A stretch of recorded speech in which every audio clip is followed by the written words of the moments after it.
В те дни, когда я очень активен, ну это как бы 360 дней в году, я достаточно так активно влияю и на информационную повестку, и на формирование общественного мнения. И поэтому, скорее всего, в эти дни я журналист.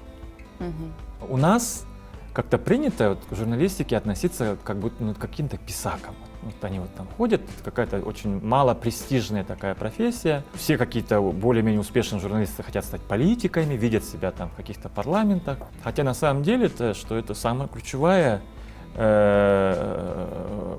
роль принадлежит вообще этой профессии. Даже это выше, чем сидеть где-то там. Вот вы думаете, что выше, я считаю, что это очень почетное.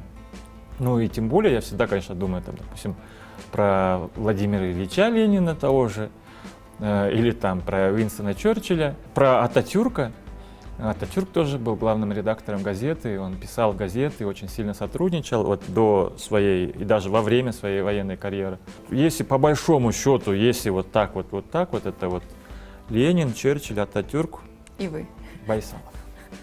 Я еще какая альтернатива? Естественно, понимаете, ну вот, почему, например, предыдущий президент меня никак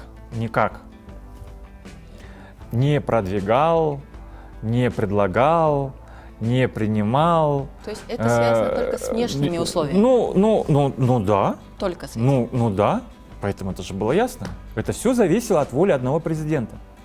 Я подумала, что, может быть, вот для вас как раз-таки важно не идти в структуру, в систему, а оставаться вот этим... Нет, я еще как. Watchdog, да, Нет. Я еще как хочу менять страну, я еще как умею, я еще как, насколько более компетентен, я прекрасно об этом знаю. И это вопрос не ложной скромности или там какого-то высокомерия.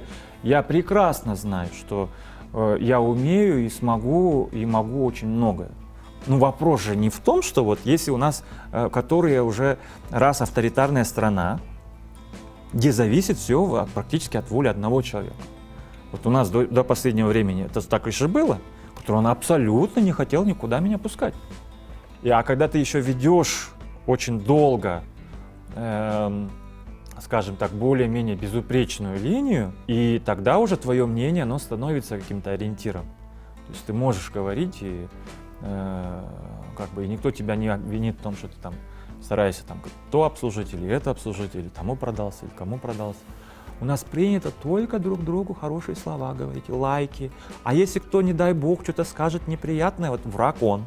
И вы знаете, что я часто тот человек, который говорит, и вот я очень неприятный, и меня очень на многие вещи не приглашают, не замечают. Потом десятилетиями хранят на меня злобу, хотя давно уже, я на следующий день буквально забываю о том, что сказал.